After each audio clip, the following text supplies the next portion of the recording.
Well, some of the families of those 12 people killed are now gathering for the first time since the shooting. This is that press conference just beginning. Let's listen in. We want to thank the families for coming today. It's very difficult for them. And we want to thank the families that are supporting us from afar who don't have time to come here because they have to work or have other obligations. We'd like to read a statement and then we'll take your questions. We've come today to speak as one voice, representing the majority of the families who've lost their loved ones in the Colorado Theater tragedy. We're here because we want the public to know what has been going on behind the scenes in regards to the funds that have been raised using the names and faces of our loved ones, supposedly on their behalf, and on that of all the victims. Within days of the shooting, the memorial funds were set up to help the families of all the victims. An organization called Giving First, endorsed by Colorado Governor John Hickenlooper, began collecting millions of dollars under the name the Aurora Victim Relief Fund. To date, Giving First has collected over $5 million from both the public and the private corporations. We thank everyone for giving, and quite frankly, we're humbled by the generosity of the American public. We're certain that everyone who donated their hard-earned wages intended for 100% of the donations to go directly to the victims, and then each family affected would use those funds for what they most needed to help their healing process. Unfortunately, that doesn't seem to be the case. In fact, the first disbursement of funds went to 10 area nonprofits. One was the Colorado Organization for Victims Assistance, also known as COVA, which set up a committee that did not include any victim representation to decide who and what expenses the fund would pay. The other 9 disbursements were given as nonprofit grants in Aurora. In the meantime, the Giving First website continued collecting donations using the pictures and names of our loved ones to motivate donations without our permission, promising this would go directly to the victims. However, at the same time, Giving First announced that no checks would be cut directly to the victims. When we found out about this, we contacted Giving First leadership and voiced our concerns. The initial reaction was there was nothing to be done. This was consistent with Giving First's mission statement, though this does not seem to be consistent with how they solicited donations from the public.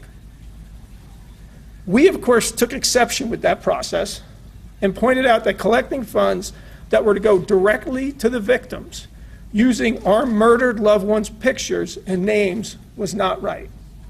We wanted and still want the donations going directly, not just to the 12 families who lost loved ones, but to all of the victims to help everyone heal. Now we want to be clear. We define a victim as anyone inside the theater or apartment complex who has been physically or emotionally harmed or murdered as a direct result of the coward's actions. We include their family members. It is an extremely inclusive definition.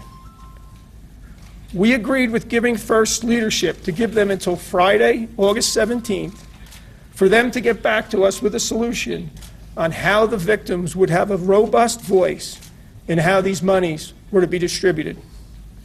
Instead of returning our calls to discuss a collaborative approach in how to get the money directly to the victims, Giving First leadership immediately began what appeared to us to be a damage control campaign in the local media.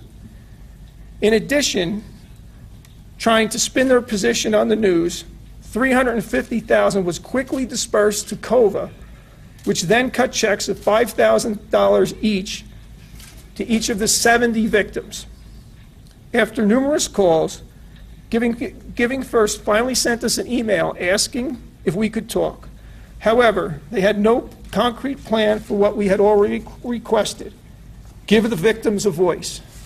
They did, however, communicate that the 720 Recovery Committee is committed to a structure that includes input from the victims.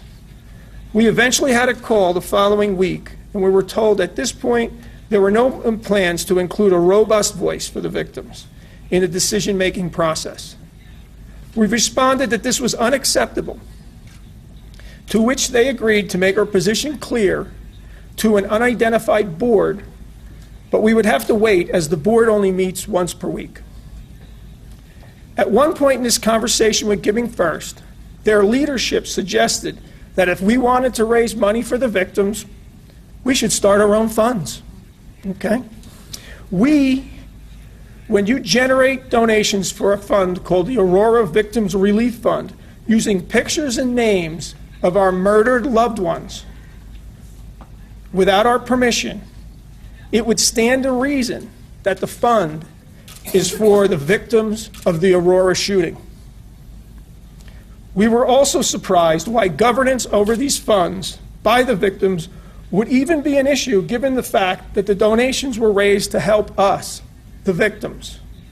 The families are proud that it appears that our calls to Giving First got a small portion of your donations directly into some of the victims' hands. The disbursement came a month after the shootings, but only days after our call. Victims, however, still have no voice in the disbursement process, and this only helps the 70 physically harmed. What about all the others? Despite the lack of communication, we continue to work towards protecting the victims. And our families agreed that the only way to gain a voice was to go to the public and shine a light on what was happening. We decided to hold a press conference on Friday, August 24th. On Wednesday, August 22nd, COVA leadership asked us to delay the press conference to give them a chance to gain an audience with us and the committee. They admitted that our inquiries to Giving First accelerated the process to get these $5,000 checks into the hands of the 70 victims. They also admitted that COVA and the overall victims assistance leadership were doing a poor job with communication. COVA pledged that they would stop Giving First from making any distributions until after we had our meeting with the decision makers, and the victims would have a robust voice in how COVA distributed the funds. We made it clear to COVA that in the interim, we did not want the victims to wait for the funds if they needed Giving First to distribute funds to help any of the victims, to just give us exposure and we would support. Our goal is and always will be to help the victims, all of them. Based on COVA's pledge, we canceled the press conference. A meeting for Friday, August 30th was set, and we were told that the decision makers would be in the room. We made it clear to COVA that the families of the victims would accept no more behind-the-scenes political maneuvering on behalf of these nonprofit institutions and government agencies. That if that happened, we would move forward with our press conference. Last Friday afternoon, less than 36 hours after we had agreed with COVA to wait on a press conference, COVA sent out the first email to the victims since the tragedy. Finally, we thought, after 4 weeks, the communication was starting. But unfortunately, there was nothing in it to show what they had pledged to us. In the email, COVA stated that they had set up the 720 Recovery Committee, which was charged to oversee the disbursement of the victims' funds. No mention was made of giving the victims a direct voice or even the promised input. They also included additional spend that was counter to what was told of how the $350,000 disbursement took place. It was in conflict to what they told us less than 36 hours prior. If they had all these answers to these questions, why didn't they tell us to us when we were speaking to them at 12 a.m. on Thursday morning? We gave them the benefit of We are bringing you a news conference from the Summit Conference and Event Center. We are listening to Tom Teves, who is the father of victim Alex Teves, one of the 12 shooting victims from the Aurora Theater event on July 20th. And it appears that he has shown a very bright light on a disturbing and what you may consider a very shocking revelation here, that there is a dispute among the victims and between the victims, the family members, the survivors of the Aurora Theater shooting, and the state nonprofit organizations that are handling the disbursement of the $5 million plus that has been generated on their behalf using the names and faces of their loved ones who are deceased in that shooting to raise money for these funds. Essentially, Tom Teves saying that they have not received any of that money yet, and that some of those 70 people who were wounded in the shooting may have received a small portion of that $5 million up to this point.